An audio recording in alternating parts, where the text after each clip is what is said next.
Howdy, I'm Jim Mars.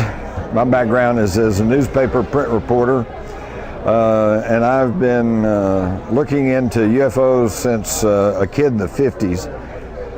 I have never seen a UFO, but I know that they exist, and I know that there is an extraterrestrial presence going on in this world today.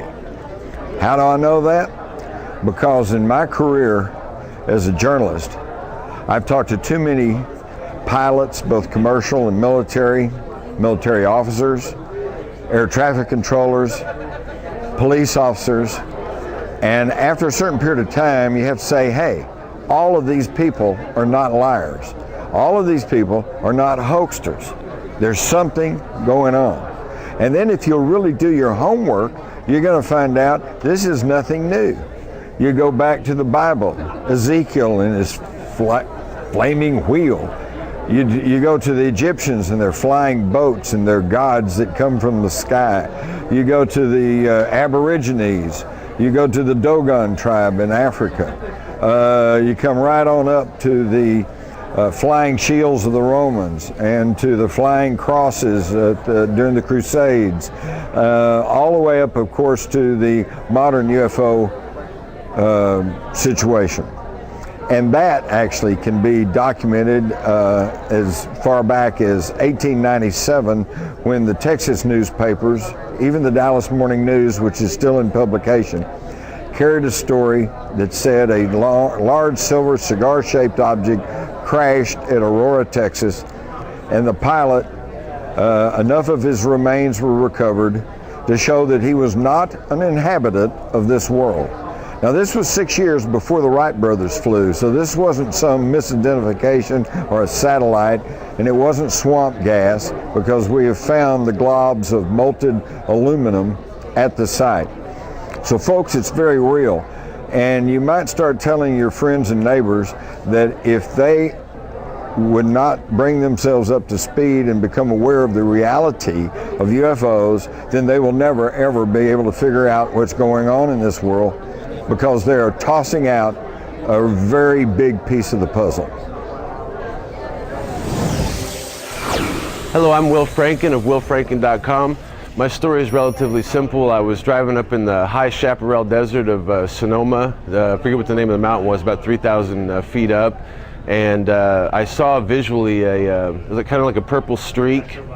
And surrounded, it wasn't a satellite because it wasn't blinking. Satellites always blink, and it was a real purple streak, but not moving as fast as a shooting star. It was like, I don't know, I'd say like the equivalent of an Earth thing of about maybe 20 miles an hour, something like that.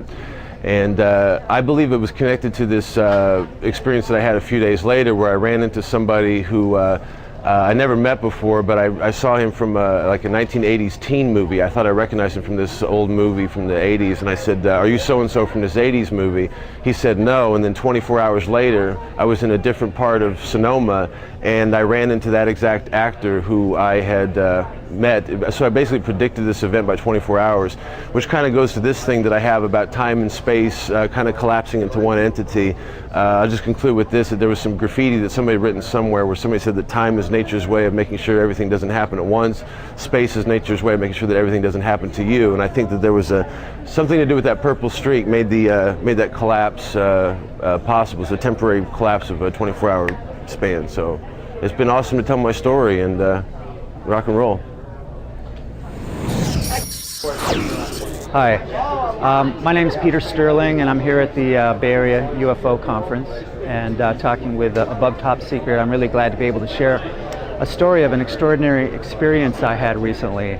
In June of this year, of 2009, I was part of a shamanic ceremony. And let me just back up by saying I'm a professional composer of healing music on the harp, and you can find out more about me at my website, Harp Magic, harpmagic.com. I travel internationally for years playing healing music on the harp.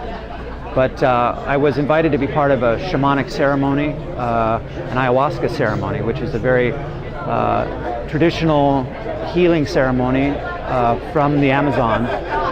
It's been going on for over 5,000 years, and you drink a very powerful hallucinogenic tea, which the main ingredient is DMT, which is actually naturally created by our pineal gland. It's the most powerful hallucinogen on the planet. But done in this sacred context, it elicits very powerful visions and healing on a very deep level. So I went into this experience just for my own healing and to see how I could explore my inner realms and my spirit and my soul. Well, basically what happened in a nutshell, I was with a group of about 12 people in Los Angeles in an isolated location.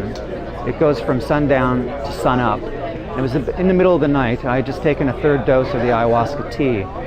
And I started to get the characteristic sacred geometrical visions in my mind's eye, just extraordinary pulsating matrix of sacred geometries, just fascinating. I love sacred geometry. So I was just exploring this realm and the matrix of these geometries, and all of a sudden I popped through some sort of a membrane, and I found myself on a spacecraft with 2 Zeta Reticulan aliens, known as the Greys, but they were about this tall, and they were standing right in front of me, and all of a sudden they were like, "Welcome aboard." And I found myself on a saucer-shaped ship. I could see a screen looking out into space. I could see stars and like galaxies, basically stars. And the first thing I noticed when I got on board the ship, and I was totally fine with it, I wasn't afraid, and they weren't threatening in any way, but they immediately started to communicate to me telepathically. And what I noticed immediately was there were warning lights and sirens going off on board this craft. And they told me that everything is on high alert in the galaxy. And the main crux of what they were communicating to me, I got 4 pages of notes from the experience. I don't have time to give you it all.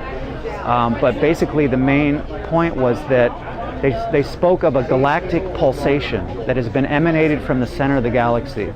They said that the galaxy pulsates like in a rhythmic cyclical movement, like a heartbeat. Just like we have a heartbeat, as above, so below, the galaxy itself has a heartbeat. And according to them, this pulsation from the center of the galaxy has already happened, and it's moving towards us at faster than the speed of light. It's coming apparently from the center of the galaxy, which is 22 million light years away, so it takes a while to get here. But according to them, it is going to be arriving sometime around 2012. They told me the reason the Mayan calendar ends in 2012 and there's nothing after, because according to them, there's not really going to be much of this particular reality after that time. They said that the effects of this energetic tsunami, they described it like a tidal wave, an energetic tsunami coming at us, is going to be like a blast of energy on the planet, which will be quite catastrophic and devastating to the planet. They basically said the prophecies of this great event, like the Book of Revelation, Nostradamus, Edgar Cayce, etc., the Hopi prophecies of the Great Purification are true, that it is going to happen, and we need to be prepared. They were very intense with me to communicate this message. They were like imminent, that there's incoming like danger, that we need to be aware of it. And they basically said, to my astonishment, that abort planet. They were saying the only hope is to get off of this planet, and that's why they're here. That's why, according to them, all the ETs are here right now to help save the human race, basically, and wake us up to the reality of the situation. They spoke a lot about making a 5th dimensional ascension, activating the light body, that this is the next quantum leap for human evolution, is to make it into the 5th dimension, join with the Galactic Federation of Free Worlds and the Space Brothers, and to move to the next level of consciousness. So what did they say? What else did they say? They said perhaps even by the end of this year, Obama and the Pope are going to go public with the ET disclosure, that all the world governments are in high-level discussions about this right now. They know about the galactic alignment and the pulsation that's coming and the magnetic pole reversal. So, but the main message was that for us to get connected spiritually, to not fear anything, that this is a moment we've been waiting for the human race, that this is our deliverance into the light, and it's a glorious experience. If you buy into the fear, it can be very traumatic for a lot of us. And they said, they even quoted like the Master Jesus. They said, "Be in the world, but not of it." And they said, you don't want to be too attached to this planet. They said basically this room and everything like this come 2012 is going to be completely change. The whole atomic structure of the reality is going to change. It's a great shift of the ages, and they said it's a cyclical nature. I asked them, I say, can't you protect the planet? Can't you put up a force field and protect us? They said no, they wouldn't do it. They don't have the technology. They said that for them, when this wave of energy comes, they actually have to go up into a higher dimension with their craft and let this blast pass underneath, and then they come back down. They said the planet's been through this many, many times before, and the planet will regenerate, but basically they were like, you don't want to be here when this happens. So the message is for us to get connected spiritually, make our ascension into the fifth dimension, and connect in with the light and activate the codings in your DNA. They spoke about the junk DNA, which our geneticists speak about. They said this is not junk DNA, this is the master codings for the fail-safe mechanism for the fifth dimensional light body. The Creator has actually pre-programmed it and it's laying dormant. All we have to do is invoke it through many different techniques of prayer and conscious connection with the sacred geometries of the light body, and prepare ourselves to make this leap in consciousness. It's going to be a glorious experience. So I just wanted to share that message. Thank you for listening. Blessings to you on your journey, and come and see me at heartmagic.com. Thank you. Blessings.